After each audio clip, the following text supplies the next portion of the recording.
So again, we talked about how foreign relations is how one country deals with another country. And usually it's how they're dealing with each other when there's a conflict or after there's a conflict to try and relieve that. So this particular conflict is between America and Spain. So it was resolved in 1821 by the Adams-Onis Treaty, named after the two diplomats, John Quincy Adams from America and Onis from Spain. I can't remember his first name, I apologize. But that's how the treaty is named. So what was happening is the US was trying to conquer Florida.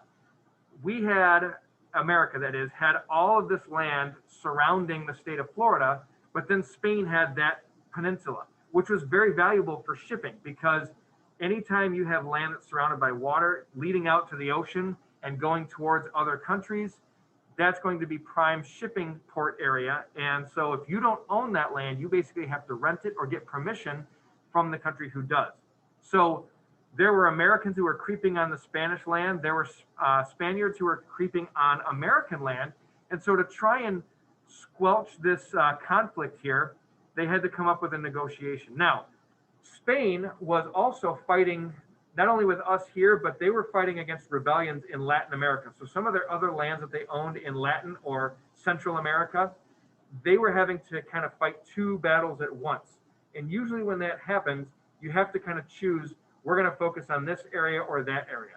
And so Spain was pretty smart in this endeavor because they knew that America was not only becoming a world power, but having surrounded them on all sides except for the water area, they knew that America was eventually probably going to take that land anyway. So they struck a deal, and for $5 million, they sold us Florida and what is known as the Oregon Country. Okay, so they sold that to us and Great Britain for $5 million, which even still by today's standards, 5 million at that time was probably about 500 million today.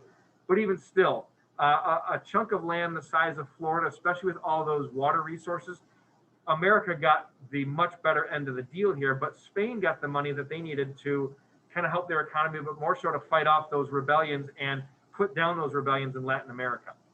This treaty also established international borders. So now it was drawn up and we could tell on a map where was Spanish land and where was American land.